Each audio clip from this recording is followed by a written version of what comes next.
تو آج ہم پڑھیں گے امور طبیعہ میں ارکان، عناصر کی ساتھ۔ امور طبیعہ میں سب سے پہلی چیز ارکان ہے۔ لفظ ارکان رکن کی جمع ہے، یعنی پلورل، ٹھیک ہے، جمع بولے تو پلورل۔ رکن کے معنی ستون یا جز کے ہیں۔ ستون بولتے نا ایک بیس جو ہوتا ہے، یہ جز یعنی پارٹ۔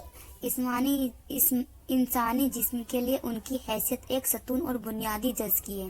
ان کے بغیر کوئی جسم قائم اور باقی نہیں رہ سکتا، یعنی اگر ارکان نہیں ہے تو اس کے بنا انسان نہیں رہ سکتا یا قائم نہیں رہ سکتا، اس کے بنا انسان ہے ہی نہیں۔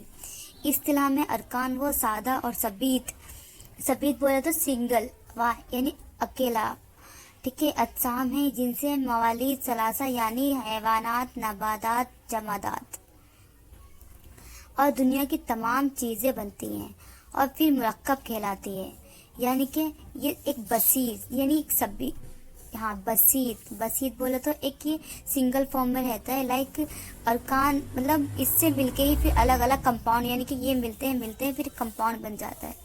مرکب مطلب کمپاؤنڈ۔ کسی چیز کے بسیط ہونے کا مطلب یہ ہے کہ اس کے اندر الگ الگ خواص رکھنے والے اجزاء نہیں پائے جاتے، چاہے کسی بھی طرح ان کا تجزیہ کیا جائے۔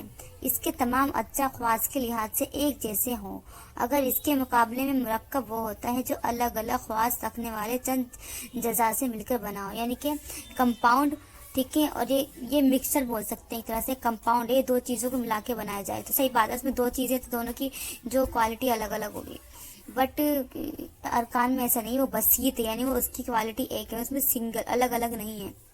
اگر کسی مرکب کا تجزیہ کیا جائے تو خواص کے لحاظ سے اس کے تمام اجزاء ایک دوسرے سے الگ ہوں گے، کیونکہ الگ الگ چیزوں سے مل کے بنا ہے۔ عناصر ارکان کی تعداد مطلب کاؤنٹنگ، گنتیاں۔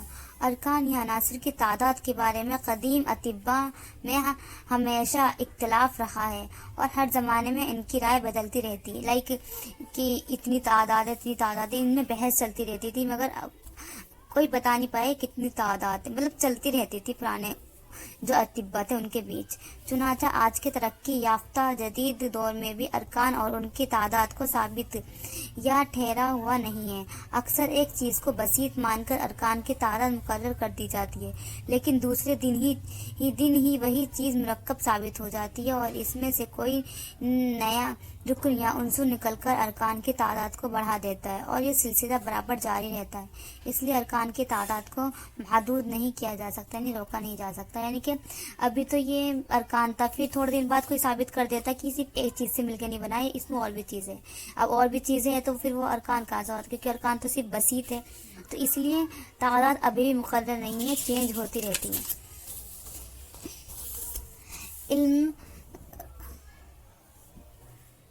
علم حکمت کی ابتدائی زمانے میں کچھ اطباء کا خیال تھا کہ اصلی اور بنیادی عنصر یعنی رکن صرف ایک ہی ہے، مگر پھر یہ اختلاف تھا کہ وہ اصلی عنصر کون سا ہے۔ ان میں سے کچھ لوگوں کا خیال تھا وہ بنیادی عنصر بخار یعنی بھاپ ہے، کچھ لوگ کہتے تھے وہ اصلی عنصر مٹی ہے، کچھ لوگ آگ کو اصلی عنصر مانتے تھے، کچھ لوگ پانی، ماں کو، اور کچھ لوگ ہوا کو اصلی بنیادی عنصر مانتے تھے۔ یعنی پہلے لوگ کہا کرتے تھے کہ عنصر ایک ہی ہے، اب وہ الگ الگ سب کی رائے لگتی ہے، پانی ہو سکتا ہے، ہوا ہو سکتی ہے، آگ ہو سکتی ہے۔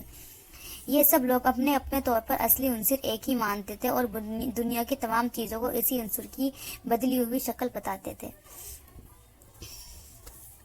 اس کے بعد کچھ حکماں نے ایک کی بجائے دو عناصر کا نظریہ پیش کیا، پھر یعنی اب پہلے ایک عنصر اب دو عناصر ماننے لگے۔ پھر ان میں سے بھی کچھ لوگوں کا کہنا تھا کہ آگ اور مٹی اصلی عناصر ہے، جبکہ کچھ لوگوں کا خیال تھا کہ مٹی اور پانی بنیادی عناصر ہیں۔ انہی میں سے کچھ لوگ ہوا اور مٹی کو اصلی عناصر مانتے تھے۔ اس کے بعد بنیادی عناصر تین ماننے والے حکماں سامنے آئے، پہلے ایک پھر دو اب تین۔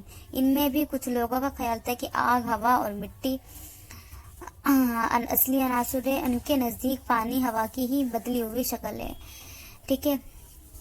کچھ لوگ یعنی کہ جو پانی ہے وہ اصلی عناصر نہیں، وہ ہوا کی بدلی ہوئی شکل ہی ہے، ایسا کچھ لوگ بولتے تھے۔ کچھ لوگ ہوا، پانی اور مٹی کو بنیادی عناصر مان کر آگ کو ایسی ہوا بتاتے تھے جس میں شدید حرارت پیدا ہو گئی، یعنی کہ یہ اصلی عناصر ہے۔ جو آگ ہے نا اس میں وہ بولتے تھے کہ ہوا ہی ہے، بس اس میں ہیٹ جنریٹ ہو گئی ہے، تو اس لیے آگ کی صورت لے لی ہے۔ انہی میں سے کچھ لوگوں کا عقیدہ تھا کہ تمام دنیا میں 3 خاص قسم کے اجزاء سے بنی ہے. یہ اجزاء ہیں دھن بولے تو روغن، ملا بولے تو نمک، اور کبریت بولے تو گندھک. یہ لوگ اہل اکثیر کہلاتے ہیں.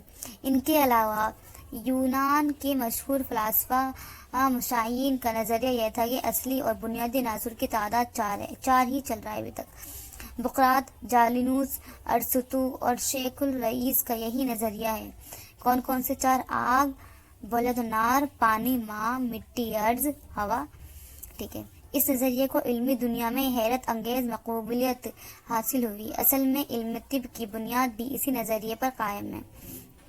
طبی کتابوں میں عام طور پر اسی نظریے کا بیان اور امور طبیہ میں انہی 4 عناصر کا تذکرہ ہوتا ہے. ہم ان 4 عناصر کو ہی پڑھیں گے.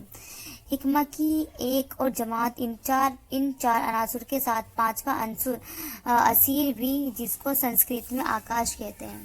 کچھ لوگ 5واں عنصر بھی مانتے ہیں، جس میں ہم کہتے ہیں آکاش بھی وہ انکلوڈ کر لیتے ہیں. حکمہ بند ان 5 عناصر کو پنچ مہابھوت کہتے ہیں. کچھ حکمہ کا عقیدہ تھا کہ عناصر کی تعداد بہت زیادہ ہے، کسی خاص تعداد پر ان کی حد ختم نہیں ہوتی. ان کا یہ بھی خیال تھا کہ عناصر خالی صورت میں تقریباً پائے ہی نہیں جاتے، بلکہ دنیا کی تمام چیزیں مرکب ہی ہوا کرتی ہیں.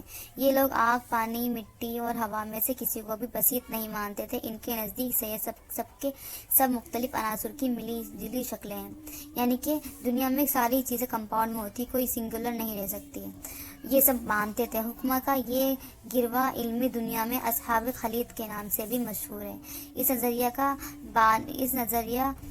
کا بانی یونان کا مشہور فلسفی انکفراس ہے.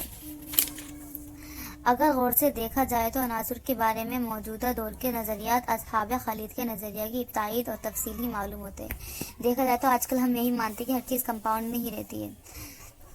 ادھر 18ویں صدی کے آخری کچھ ایسے حکمہ پیدا ہوئے جن کی تحقیقات نے عناصر کی دنیا میں انقلاب پیدا کر دیا. جو چیزیں پہلے بسیط مانی جاتی تھی وہ تجربہ اور تجزیے کے نتیجے میں مرکب ثابت ہوئی. اس طرح کیمیاوی تجربات ہوتے رہے جن کے نتیجے میں مرکب بسیط اور بسیط مرکب ثابت ہوتے یعنی کہ جاتے کہ بسیط جو تھی وہ مرکب ثابت ہوتے گئے. ہاں، تو اگلی ویڈیو میں ہم پڑھیں گے اربعیت عناصر کے 4 ہونے کی دلیل، یعنی کہ وہ تصدیق، وہ کیا ثبوت ہے جس سے ہم یہ مانتے ہیں کہ عناصر 4 ہی ہیں. اگلی ویڈیو میں پڑھیں گے.